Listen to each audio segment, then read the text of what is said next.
ये सब एक धुआं है और ये कोशिश कर रहे हैं कि असल इनका मकसद क्या है कि देश में एनपीआर हो, एनआरसी हो। अगर मेरे ही देश में मैं स्टेटलेस बन जाऊंगा महज इस बुनियाद पर कि मेरे दादा का बर्थ सर्टिफिकेट मेरे पास नहीं है, तो फिर क्या मैसेज दे रहे हैं आप? हैदराबाद की आवाम इस पार्लियामेंट के इलेक्शन में इस कानून के खिलाफ वोट देगी कि CAA को आप सिर्फ CAA से नहीं, CAA को आपको एनपीआर और एनआरसी से जोड़कर देखना जरूरी है।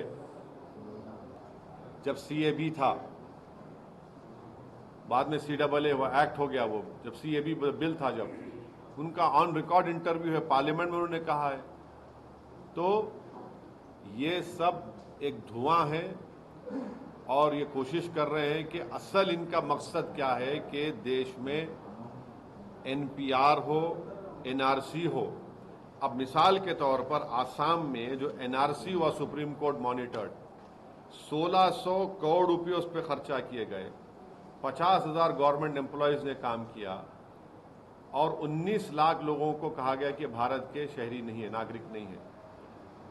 अब मैं फिर से कह रहा हूं कि उसमें 10 से 12 लाख हमारे हिंदू भाई बहन का नाम नहीं आए।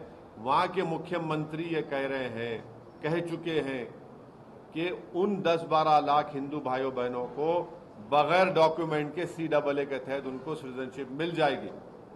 अब जो 1 से 1.5 लाख जिन मुसलमानों के जहां नाम नहीं आए, वो तो एक्ट में नहीं आएंगे, CAA में, उनको तो फॉरेनर्स ट्रिब्यूनल जाना पड़ेगा। ये कौन सा इंसाफ है, बताओ मेरे को आप।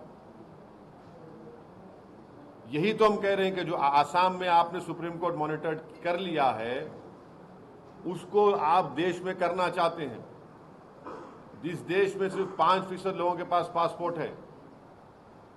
इस देश में बर्थ सर्टिफिकेट का कानून 1959 तक नहीं था।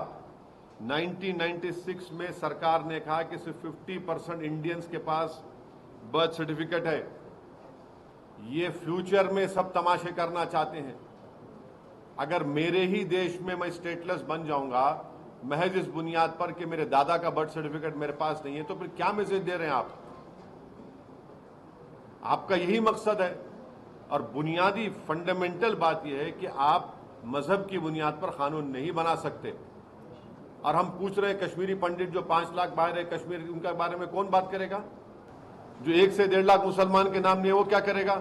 और हेमंत बिस्व शर्मा बोल रहे हैं कि कोई जरूरत ही नहीं है कागज की भी, तो कागज वर्दी वाले का जाएगा, वही तो हम बोल रहे थे।